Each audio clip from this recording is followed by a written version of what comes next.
A red rectangle on a red background, $80 million. We're told it's genius, a spiritual experience, the pinnacle of human expression. But what if it's none of that? What if it's the greatest mass hypnosis in art history? Today, we're going to ask the question the art world refuses to answer out loud. Is Mark Rothko really a genius? Or are we all just afraid to admit his canvases are, deep down, empty? Before we break this taboo, a warning. What you're about to hear challenges decades of dogma. If you're ready to question everything, hit that subscribe button. The truth can be uncomfortable. The official narrative is powerful.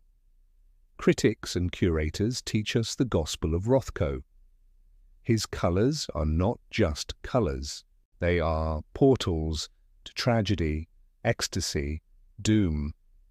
They are the human condition itself distilled into pigment. But let's be honest for a moment. Look at this canvas. Forget what you were told to feel. What do you actually see?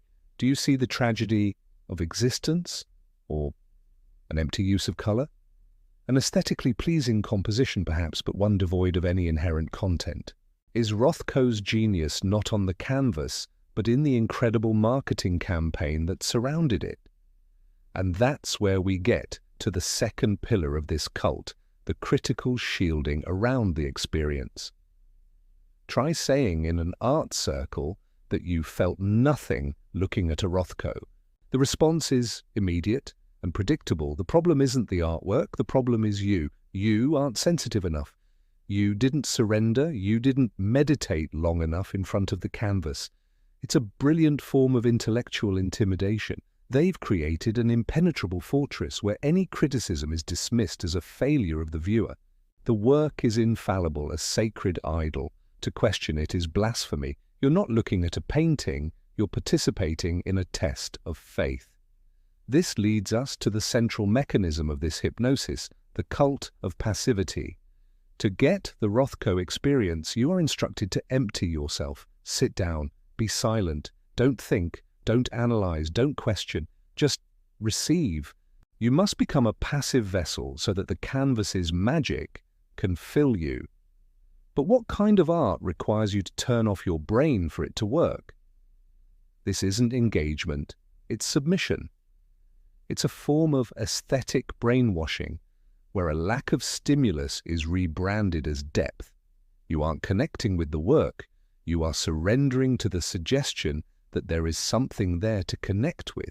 For decades, the art world has told us this is the way, to stare into the abyss, to sit before nothingness and wait for a revelation that may never come. But what if the purpose of art isn't to leave you in the void, but to give you the tools to get out of it?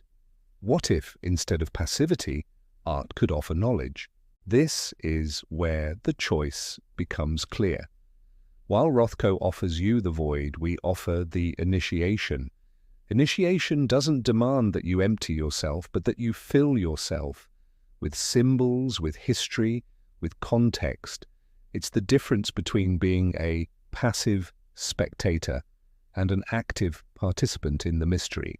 It's the difference between being told what to feel and being given the keys to understand why. So the question remains, what is hanging on these museum walls valued at millions? Is it the work of a genius who touched the sublime, or the ultimate symbol of an art system that values the narrative more than the work, the elite consensus more than a genuine connection? Genius or hypnosis? Art or asset? Leave your unfiltered opinion in the comments below. The discussion is officially open, and if you believe art should be more than a test of faith, like, share, and subscribe. It's time for the initiation to begin.